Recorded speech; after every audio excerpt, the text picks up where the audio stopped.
Tere! Mina olen Juhan Koppel, Rakett 69 teadustoimetaja ja näitan teile, kuidas panna tööle Rakett 69 köierobotit. Selle roboti elektriskeem võib pealt näha tunduda küll keeruline, kuid tegelikult on kogu info siin esipaneelil olemas. Näiteks klemmid P1 ja P2 on patareiklemmid, M1 ja M2 on mootoriklemmid ning klemmid L1 kuni L4 on lülitiklemmid. Need on ühendatud selle lülitiga, mis siin ees on. See robot tuleb ära ühendada niimoodi, et mootor hakkaks ringi käima ning robot seeläbi mööda nööri sõitma, kuid kui vajutada lülitile, peab muutuma mootori pöörlemissuund ning robot meie juurde tagasi tulema. Kõigepealt demonstreerin mootorit. Kui ühendan patarei plussi ja miinuse otsemootoriga, siis arusaadavalt hakkab mootor tööle. Ning võime nüüd vaadata, mis pidi see sõidab. See läheb hetkel sinna poole.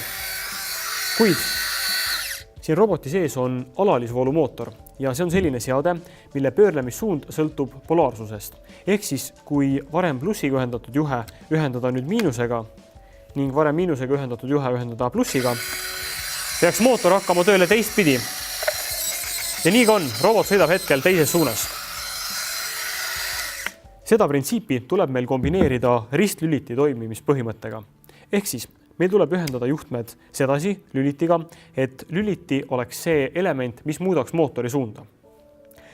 Ristlüliti sisendiks on klemmid L1 ja L2. Ühendame patareist tulevad klemmid nendega. Ehk siis L1 ja L2 lähevad patareidesse. Ja ei ole hetkel veel oluline, kumba pidime mille ühendame.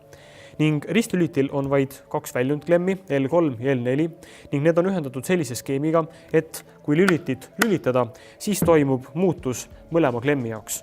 Ühel hetkel on ühendatud L1 L4-ga ja kui lüliti on teistpidi, siis on ühendatud hoopis L1 L3-ga. Ehk siis toimub 2 juhtmepaari omavahel risti ümber lülitamine. Kuid oluline on, et alati on meil 2 juhtmepaari omavahel ühendatud. Nüüd paneme väljundklemmide L3 ja L4 külge juhtmed, mis on ühendatud mootoriklemmidega 1 ja 2. Ja kui nüüd viimane klemm ära ühendada, siis peaks mootor tööle hakkama. Enne kui me robotiga sõitma hakkame, tuleb veel veenduda, et lüliti oleks õiges asendis, sest kui see robot jõuab lõppu, kus see peab ära tooma tähtsa info, siis robot läheb lülitiga selle krõpsu osaga vastu seina ning toimub selline vajutus, mille peale peab robot tulema tagasi. Seega lüliti algasend on selline, et see krõpsuga osa peab olema väljaspool. Ühendame nüüd ära juhtme ja vaatame, kas robot sõidab õiget pidi.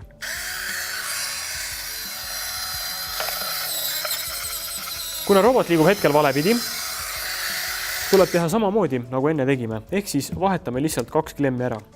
Ja need 2 klemmi, mida me vahetame, ei pea olema ilmtingimata mootoriklemmid. Me võime vahetada ümber ka patareiklemmid või ükskõik millise paarist, kas L1, L2 või L3, L4. Ehk siis igal juhul toimub meil polaarsuse vahetus kogu lülitusskeemis. Ühendan nüüd juhtme ära ning saadame roboti tähtsat infot ära tooma.